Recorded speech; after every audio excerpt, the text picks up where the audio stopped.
Olá, meu amigo, meu irmão, esse é o podcast do pastor Klaus Piragini. A gente está trabalhando liderança aqui nesse podcast, trazendo assuntos que possam te ajudar na sua liderança, desenvolvimento profissional.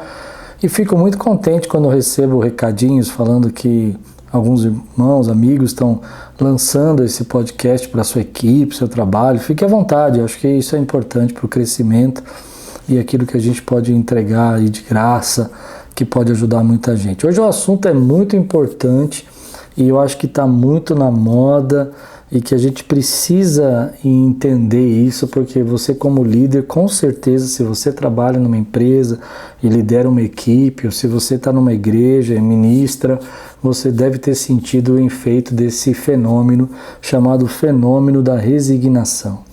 Esse é o tema de hoje. Vamos falar um pouquinho sobre o fenômeno da resignação. Ultimamente eu fiz um encontro de líderes aqui na Igreja Quírios e aqui conversando com os nossos voluntários e amigos, eu percebi que esse tema pegou muito forte, pegou ao ponto de eu receber vários comentários sobre esse fenômeno chamado fenômeno de resignação. Bom, primeiro vamos entender o que é essa tal de resignação, né? O que é esse fenômeno, né? Bom, a ideia desse fenômeno que está acontecendo, começou nos Estados Unidos e agora está chegando no Brasil, é quando nós abaixamos a cabeça, esse sentimento, a resignação é isso, na verdade, né? Você vai entender isso dentro do fenômeno, porque eu vou explicar a resignação para depois explicar o fenômeno que está acontecendo, que são duas coisas diferentes. Mas a primeira é a ideia da resignação. A resignação é quando você abaixa a cabeça para determinada situação que está ocorrendo na tua vida e você aceita aquilo com facilidade, sem questionar, sem tentar modificar, simplesmente abandona ali o que você está fazendo e as coisas que você está passando. E recentemente estourou esse fenômeno nos Estados Unidos, que é o fenômeno da demissão por resignação. E esse fenômeno, de acordo com a Você S.A., ela chegou ao Brasil e chegou forte, chegou batendo pesado nas empresas e tudo mais. Bom, num país, essa é a chamada da matéria, olha que interessante, num país onde a frase é essa: eu me demito, o fenômeno da grande resignação chega ao Brasil. Camuflados por uma fila de 13 milhões de desempregados brasileiros pedem demissão em ritmo recorde, 500 mil por mês. Ou seja, um país que está vivendo uma crise, uma guerra, uma pós-pandemia, as pessoas estão vivendo um momento de tensão, a crise eleitoral do Brasil, 500 mil de pessoas estão pedindo demissão no Brasil. Agora isso vai mais longe nos Estados Unidos. Vou tentar achar aqui os dados dos Estados Unidos que eu acabei de olhar aqui. Nos Estados Unidos isso ficou ainda mais evidente e mais forte com a demissão. Demissão voluntárias nos Estados Unidos chega no Brasil é 500 mil e nos Estados Unidos estava quase 1 milhão. Deixa eu ver se eu acho aqui. Nos Estados Unidos a demissão chega a quase 1 milhão de pessoas por mês. Bom, é mais ou menos isso. Daqui a pouco eu acho aqui de novo e eu olho. Mas isso é uma loucura, né? A gente pensar nesse fenômeno. E por que as pessoas estão pedindo demissão? Bom, primeiro porque elas estão cansadas, esgotadas. O artigo vai falar que algumas delas estão pedindo demissão, pois se você quiser ler com mais calma. Eu não li todo o artigo ainda, mas eu achei interessante o tema. Eles estão achando que estão entrando no burnout e eles não estão aguentando o trabalho. Bom, então você pensa agora nas consequências, né? Essa resignação, esse sentimento de que as pessoas estão se sentindo esgotadas, frustradas, e elas estão pedindo demissão, é um efeito talvez rebote, de acordo com o próprio artigo, do período de que as empresas estavam demitindo no começo da pandemia e as pessoas ficavam assustadas com aquela demissão, e agora passou esse período, então eles estão pedindo demissão às próprias empresas, às próprias pessoas, porque seguraram as pontas por muito tempo. Bom, eu não sei, o interessante, o que me chamou a atenção desse artigo, e é isso que eu quero conversar com você, é que quando você olha para isso, para a demissão de empresa, é uma coisa espantosa, 500 mil pessoas por mês, né? 500 mil pessoas no Brasil num país que está em crise econômica, a gasolina subindo, as coisas acontecendo, guerra entre Rússia e Ucrânia, pós-pandemia ou ainda numa pandemia, ninguém sabe, né, se já acabou mesmo ou não acabou. E aí está uma situação interessante, porque esse efeito ele não está só em pedir demissão. Eu percebo isso dentro do trabalho de voluntariado. Se as pessoas estão pedindo demissão porque recebem um salário, tem 13 milhões de desempregados, você acha que ela não vai pedir demissão por causa do voluntariado, por coisas de voluntariado, né? E claro que o voluntariado não pede demissão, mas não vai abandonar o voluntariado. Isso é uma coisa que para mim até parece meio que evidente que vai acontecer. E como que a gente vai lidar com isso para quem trabalha com voluntariado? Mas aí eu vou mais profundo nisso. Não está só no voluntariado, isso está também na família.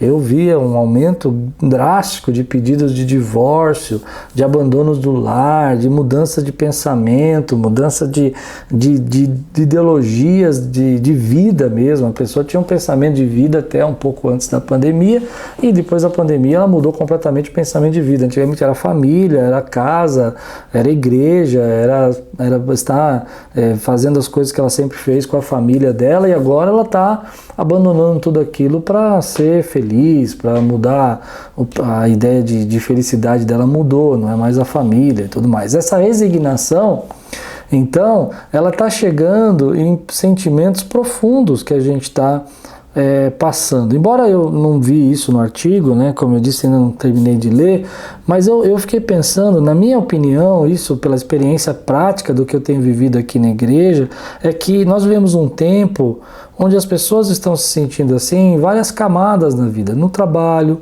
na saúde, não estou resignado, não tem o que fazer, não tem como evitar os problemas, não tem como se tratar, não tem como buscar saúde. Outras estão resignadas com a relação do relacionamento conjugal. Não adianta, nada que eu vou fazer vai melhorar, isso aqui não tem jeito, eu vou ficar vivendo a minha vida toda tentando melhorar esse relacionamento e na verdade ele não vai melhorar nunca.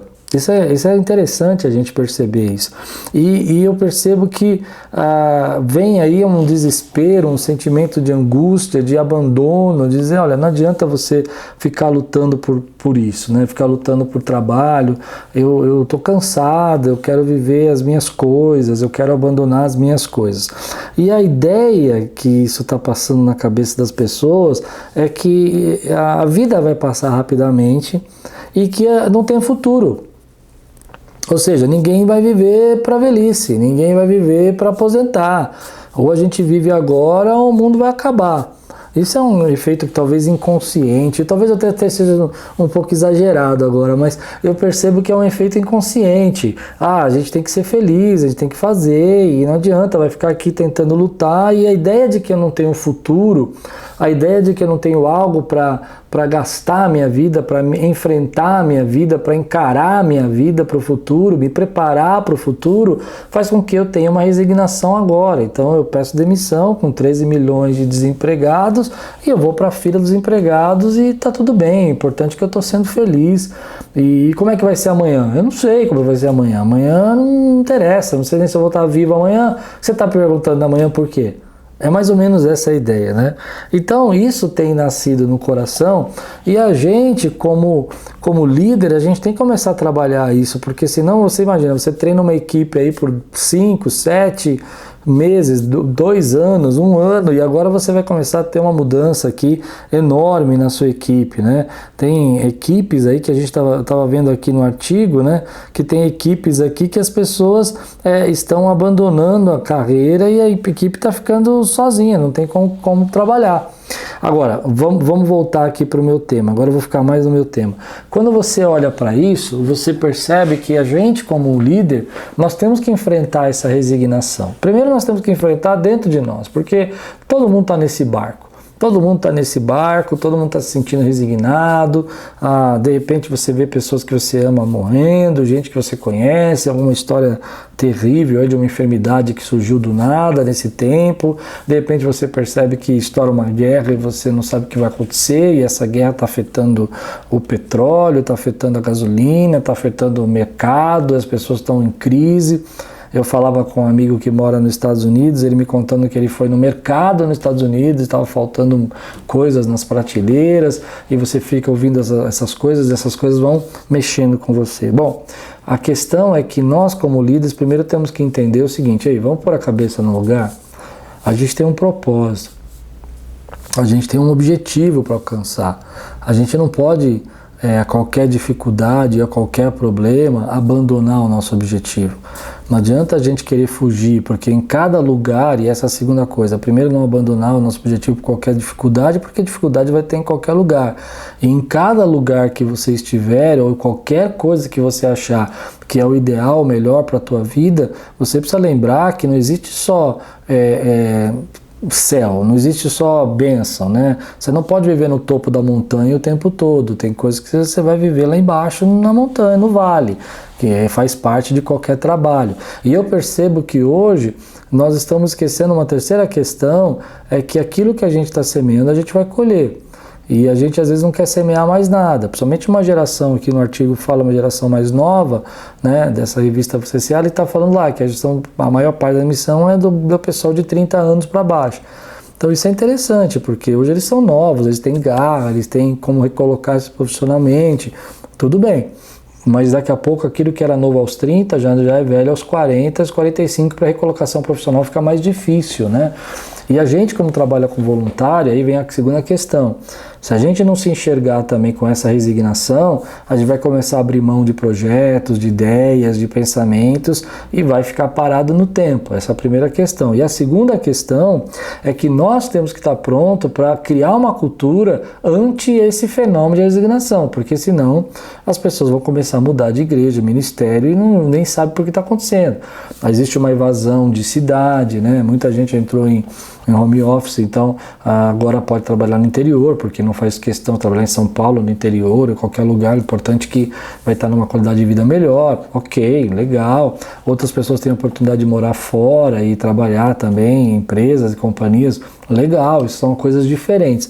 O que a gente está percebendo desse fenômeno de pedido de demissão é que esse fenômeno não está só no pedido do trabalho, né? Está na casa, na família, nos pais, nos filhos, nos relacionamentos familiares, conjugais, também na saúde, também no ministério, na igreja e nas obras. Então a gente precisa começar a pensar nisso de uma forma a trabalhar esse fenômeno dentro da nossa liderança. E eu acho que a maneira de trabalhar essa nossa liderança, primeiro é que não adianta você falar de futuro para quem não acredita que não vai ter futuro. Embora que como eu disse, eu acho que esse fenômeno está relacionado com essa perda da ideia de futuro, né?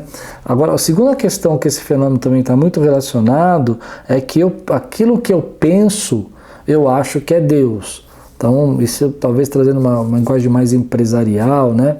Aquilo que eu penso, eu acho que é determinado, ou seja, é factual, é real, é aquilo que tem que acontecer. Então a gente vê muita gente pegando seus pensamentos sem analisar as consequências, sem analisar os projetos, o que está por trás, as perdas, as diminuições, as tristezas, e pensando, não, isso que eu penso é isso que tem que ser feito, isso vai ser melhor para mim, pronto, acabou. Só que a gente tem que lembrar que os nossos pensamentos não são Deus. Né? Que a gente às vezes está pensando numa coisa que parece para nós óbvia, mas na verdade não tem nada bom nisso, porque não foi analisado os fatores, os riscos e as dificuldades.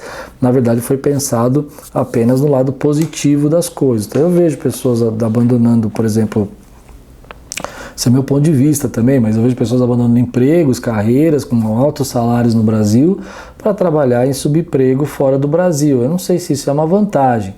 Hoje pode ser uma vantagem porque você tem força, você tem garra, você tem saúde, você é jovem, mas na velhice talvez você vai sentir o peso disso, desse trabalho constante em um subemprego, né? Então precisa ser analisado se isso é verdade ou não. Tem segurança, beleza, tem segurança, realmente a segurança pesa muito no Brasil. Tem plano de carreira? Nem sempre, você é um estrangeiro no país e talvez você não tenha plano de carreira, mas isso é uma outra questão. A questão agora que eu quero trabalhar é a questão de sentimentos diferentes, não tem nada a ver com planejamento de morar fora ou planejamento de mudar de emprego, não, ou fazer uma carreira, ou mandar um currículo e pedir demissão para poder entrar numa empresa. Nós estamos falando de resignação, desse sentimento que eu vou tomar a decisão porque não tem como mudar, já que não tem como mudar, deixa acontecer. E aí a gente começa a trazer para nós esse peso de que não tem futuro, que o que eu penso é o que é e acabou, não adianta eu tentar ter uma outra visão, é isso porque o que eu penso é o que é Deus, é o pensamento de Deus, é assim que tem que ser. É essas coisas que estão na nossa cabeça. Bom, como a gente vai trabalhar com o nosso voluntariado, né? Bom, primeiro a gente tem que trabalhar com a gente, porque está todo mundo um pouco resignado nesse tempo. Se você não está, amém, mas a grande maioria das pessoas que eu converso estão cansadas, estão injuriadas, estão preocupadas, passaram por momentos de quase morte, ou momentos de pessoas muito queridas que ou morreram, ou quase morreram, ou agora tem notícias aí terríveis na cabeça. Então, a primeira coisa que eu acho que nós precisamos fazer é buscar o nosso senso de propósito, tanto para nós como a nossa equipe. Ou seja, existe um propósito naquilo que você está fazendo, existe algo que você está realizando ali, existe alguém que se beneficia do teu trabalho, existe gente que precisa do seu emprego e daquilo que você faz, né? Essa é a primeira coisa. Então, por exemplo, no caso do meu trabalho, que é uma igreja, o nosso senso de propósito é que nós fomos chamados por Deus para falar da graça de Deus, das bênçãos de Deus, e Deus nos levantou para ajudar pessoas, para espalhar o amor dele. Então, esse é o nosso senso de propósito. A gente não pode abandonar aquilo que Deus nos deu para fazer, né? Então, dentro da sua empresa existe também um senso de propósito. Essa empresa ela entrega cosméticos, ok. Então, o propósito dessa empresa é o quê? É trabalhar com autoestima, é ajudar pessoas. Então, mostrar dentro desses trabalhos os cases que mostram o propósito que nós estamos fazendo. Não estamos apenas executando uma tarefa. Existe uma missão ali sendo alcançada, existe gente sendo tocada por essa missão. Segunda coisa, como eu disse, as pessoas não pensam no futuro. Por que elas não pensam no futuro? Porque elas não sabem se vai viver. Como é que vai pensar no futuro se você não sabe se você vai viver? Então não dá para pensar no futuro, né? Aí vem o camarada lá, estoura uma guerra lá e começa a colocar arma nuclear, agora já está mais calmo, mas você não sabe, entendeu? E aí tem outras pessoas envolvidas. Então aí vem a questão que é muito importante, já que eu não posso trabalhar com o futuro, vamos trabalhar em outro conceito, a vida é emprestada. Ou seja, tudo que nós temos é um empréstimo. Como a gente vai usar a nossa vida, como a gente vai trabalhar com esse empréstimo? Qualquer dia Deus pode tirar a nossa vida, qualquer dia a nossa vida é dele. Ninguém tem certeza de nada, mas enquanto você tem esse empréstimo chamado vida, sua família é emprestada a você, seus filhos são emprestados a você, nada é teu, porque você não vai levar nada. Você não tem como tirar nada daqui. Um dia que você partir, já foi. Eu não quero que esse podcast pareça fúnebre, mas a ideia do empréstimo é para trabalhar essa questão. Então, enquanto você tiver a sua vida emprestada, você deve usar o melhor que você puder a sua vida e produzir o maior fruto que você puder dela e dar o maior trabalho que você puder. Então, entre aquele pensamento de que você não tem futuro e que os teus pensamentos são a voz de Deus, você precisa entender que no meio tem a questão. Sua vida é um empréstimo. Ou seja, seus filhos são emprestados para você, você não tem controle sobre eles, você não é dono dos seus filhos. A sua casa, sua família, seus bens, seus recursos financeiros, tudo é um empréstimo que Deus deu a você para que você possa usar com mordomia, com sabedoria, para abençoar pessoas, para construir a sua história, para construir sua vida, mas todo dia vai sair das suas mãos. Quando a gente pensa, no meu caso, não sei você, mas quando a gente pensa, pode comentar aí depois aí o que você acha sobre essa ideia da vida ser vista como um empréstimo. Parece que a gente vive com mais sabedoria. Porque quando a gente pensa que tudo é nosso, riscou, estragou, aconteceu, paciência, é meu mesmo, você vive a vida de um dia. Mas quando você pensa que sua vida é emprestada e que uma hora você vai ter que devolver isso, né? Porque a melhor coisa a fazer é devolver o melhor que você puder, então você começa a ter um cuidado diferente com aquilo que você está vivendo. Mas existe uma outra questão, eu acho bacana uma doutora chamada doutora Carol Leaf. Acho que é assim que falo sobre o nome dela. Ela é uma neurocirurgiã e eu já estava lendo o livro dela e ela fala uma coisa interessante. Ela fala sobre acerca desses pensamentos soltos que nós temos tido. Esse é um outro efeito, né? Ali do teu futuro, o que eu penso é Deus. eu percebo que uma das coisas que tem deixado a gente resignado e frustrado é porque a gente está vivendo uma época de pensamentos soltos, a gente não está avaliando se esses pensamentos são sinceros, são verdadeiros, são reais, se esses pensamentos realmente mereciam a nossa atenção, o nosso estresse. Então a gente fica o tempo todo, o dia inteiro pensando, olha, eu tenho que fazer isso, tenho que fazer aquilo, eu tenho que responder aquela pessoa, eu tenho que atender isso, eu tenho que me preocupar com meu filho, eu preciso ver aquela compra que eu deixei de fazer, eu preciso do mercado, eu preciso lembrar que está faltando um negócio da minha sala, da minha casa, e tua mente está assim.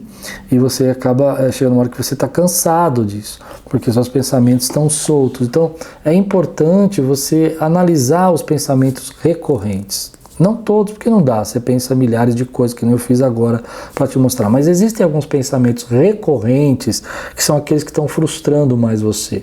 Então, por exemplo, puxa, eu tenho que resolver tal coisa. Isso aqui está tirando a minha paz, eu tenho que falar com essa pessoa, e você fica pensando que vai ser um estresse. Talvez você racionalizar esse pensamento, dizer assim, por que eu estou tão preocupado com isso? Por que eu estou tão ansioso com essa história? O que pior que pode dar nessa conversa? Onde que eu vou chegar se eu ficar tão ansioso com isso? Para que eu estou perdendo meu tempo? Você vai percebendo que algumas coisas você não deveria estar gastando tanto tempo, tanta energia com essas frustrações. Hoje nós não estamos pensando o pensamento. É estranho, né? A gente está pensando sem pensar. A gente, assim como tem uma frase, acho que é do... Esqueci o autor que fala sobre isso, que ele fala que a gente pode... Leonardo da Vinci, não sei se é dele. Ela cita no livro que você pode tocar sem sentir, você pode ouvir sem escutar, você pode ver sem enxergar, e ela chega na conclusão que a gente pode pensar sem pensar. Ou seja, a gente está só absorvendo toda a energia do pensamento, toda a angústia do pensamento, sem analisar se aquilo é real, se aquilo é verdadeiro e se você realmente devia estar gastando todo esse tempo com isso. Isso é um assunto interessante, porque na resignação existe muito essa frustração. A frustração de que você não pode mudar, a frustração de que as coisas são assim mesmo, que você está perdendo tempo, que você devia viver mais feliz, que você devia fazer as suas coisas e abandonando aquilo que você, sem pensar no que você está semeando, o que você está plantando. E a ideia do pensamento, de você repensar esse pensamento, é para você abandonar algumas coisas de forma clara e lógica que estão adoecendo você. Então, olha, não, porque eu acho que eu tenho que mudar de família, porque minha esposa... Tá, e se você tivesse uma outra esposa, ia ser perfeito o relacionamento? Não ia. Então você já começou. E essas coisas que você está reclamando, que ela está fazendo com você, o teu marido, não sei, será que isso não é uma coisa que você ia encontrar em outros aspectos, em tal maior grau ou menor grau, mas isso não ia deixar de acontecer? Será que mudar essa situação dessa maneira vai resolver o teu problema, entende? Então essa é a ideia de repensar, porque quando você deixa os pensamentos soltos, na ideia da doutora Leaf, você acaba adoecendo, porque ele vai jogando todo tipo de estresse, de energia negativa, de pensamento negativo, de angústia, de rancor, e você nem está analisando se aquilo é real. Então às vezes você está tão preocupado, né, porque a tal pessoa está falando lá no seu trabalho de você, e você está tão resignado que a vida é assim e tal, e não percebe que isso não vai afetar nada, não vai mudar nada a tua história, mas você se alimentou de toda essa amargura, de todo esse rancor. Essa é uma dica que eu acho bem legal.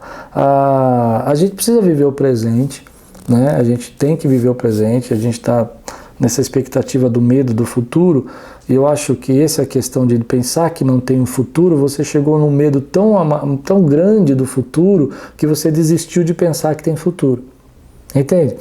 Vou explicar melhor. Você ficou tão ansioso com relação a como é que vai ser o seu futuro por tanto tempo que agora você decidiu que era mais fácil e mais confortável achar que não tem futuro. Então, tudo bem. Realmente é bom, por um lado, você descarregou essa energia, essa carga que estava sobre você. Por outro lado, você acaba esquecendo de que você precisa plantar, você precisa bolar, tem certas coisas que você ainda não passou pela fase de crescimento, que aquele lugar pede para você. Então você precisa viver o presente, sim, né?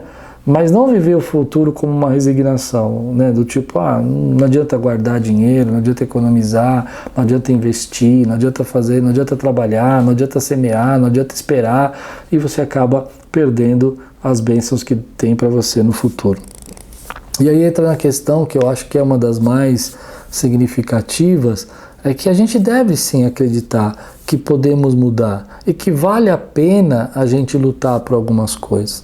Tem certas coisas que a gente simplesmente, isso não vai mudar, não tem jeito e tal, mas tem coisas que a gente precisa lutar, meu irmão. Precisamos fazer, precisamos levantar a cabeça, precisamos acreditar, precisamos andar mais uma milha, né? Precisamos jogar a rede de novo, precisamos, sabe, ir falar com a pessoa novamente, precisamos se preparar, crescer, desenvolver nossas qualidades para poder enfrentar isso. Então essa resignação, ela está gerando esse fenômeno onde eu vejo muitas pessoas jogando fora seu ministério, seu chamado, jogando fora o propósito de Deus. Eu fico imaginando se há 20 anos atrás, quando eu comecei essa obra Quírios, né, Igreja Quírios, se eu naquela época eu tivesse abandonado quando as pessoas me ofenderam, me machucaram, ou se eu tivesse entrado nesse burnout e abandonado tudo aquilo que eu estava construindo, né, com Deus, é claro, foi o Senhor que fez, mas eu estava lá, né? Estava trabalhando, estava semeando, e hoje a gente não estaria vivendo o que a gente vive.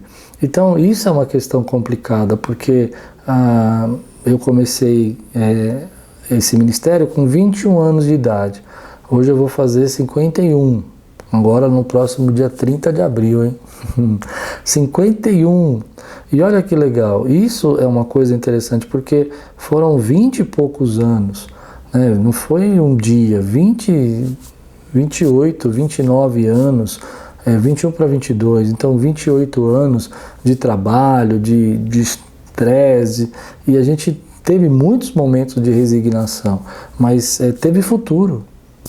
A gente chegou, não acabou aos 40, não acabou aos 35, chegamos aos 51, e eu acredito que vai passar, amém? Então, como que é essa vida quando a gente não vê que algumas coisas valem a pena voltar? Então, trazendo um review, né, para tudo que a gente falou, para a gente ir já ir para o final. Hoje vive um fenômeno, chamado fenômeno da resignação. Começou nos Estados Unidos, com milhares de pessoas pedindo demissão por mês, milhões na verdade, e agora chegou no Brasil esse mesmo fenômeno com uma média de 500 mil pessoas pedindo demissão por mês, num país que tem 13 milhões de desempregados e que está passando um dos maiores tempos de crise dos últimos anos. Bom, isso tem feito um efeito nas empresas, onde as pessoas têm desistido, estão cansadas. Isso tem levado, e aí eu já trouxe para dentro da família, para dentro do trabalho voluntário, para dentro também da nossa própria estrutura emocional de vida. E aí eu dei algumas ideias do que eu acredito que está acontecendo. Primeiro, que a gente está pensando e acha que o nosso pensamento é Deus. Segundo, que a gente acha que não tem futuro, que não vai viver para viver o futuro, para ver o futuro. Então é melhor a gente fazer o que tem que fazer agora e resolver agora e ser feliz. Esse fenômeno, de acordo com a matéria, é maior aos 30, dos 30 para baixo de idade, né? Agora eu dei algumas ideias, né, que a gente precisa tomar cuidado. Primeiro, segurar esses pensamentos que estão correndo aí na nossa mente. Depois eu falei que a gente precisa tomar cuidado com essa ideia de que a gente não tem propósito. Então, como líderes, a gente precisa reafirmar os propósitos, mostrar por que fazemos o que fazemos e por que estamos ali, por que aquela empresa, aquele trabalho que a pessoa faz é relevante. E eu disse que a doutora Leaf falou sobre a gente levar capturado esses pensamentos e repensar os pensamentos que estão gerando um pouco dessa resignação. Entender que a gente tem que viver o presente, mas que a gente precisa entender que precisamos semear o futuro, porque é assim que a gente se vive de forma sábia, porque como eu dei a minha experiência, comecei com 21, 22 anos, hoje com 51, o tempo passou, né, e houveram muitas coisas que me fizeram se sentir resignado, mas se eu não tivesse vencido, não teríamos hoje o ministério e a obra que temos. Então, isso faz pensar que existem coisas que vale a pena lutar. E você? Tem se sentido resignado? Você tem sentido que esse fenômeno já chegou aí na sua empresa, no seu trabalho? E quais são as respostas que você sente aí internamente? Como é uma coisa muito nova, talvez não tenha muitos estudos, né? Tem que ser um estudo mais empírico. O que você tem feito para vencer essa resignação? Você encontrou aí o teu propósito, o teu chamado? Bom, comenta aí, que eu acho que vai ser legal a gente conversar um pouco sobre isso e que Deus possa trazer alegria no seu coração, você possa se sentir fortalecido e tudo quanto você fizer prosperará. Não esquece só de uma coisa, compartilha esse podcast, se você está assistindo pelo Deezer ou pelo Spotify ou pelo iTunes, manda aí para pessoas que você acha que pode se interessar pelo assunto. Entenda que a gente vai passar por esse fenômeno, mas que a gente precisa estar preparado, porque isso não depende só de nós, e a gente vai ter que encontrar alguns desafios e algumas ações criativas para vencer esse fenômeno. E se alguém tem sido resignado com você, e tem tido atitudes adrúptas e até um pouco de desprezo, lembra que isso não tem muito a ver com você, mas com o fenômeno que está acontecendo aí mundialmente. Tá bom? Não esquece de compartilhar no YouTube também. Deus abençoe e obrigado por assistir esse podcast.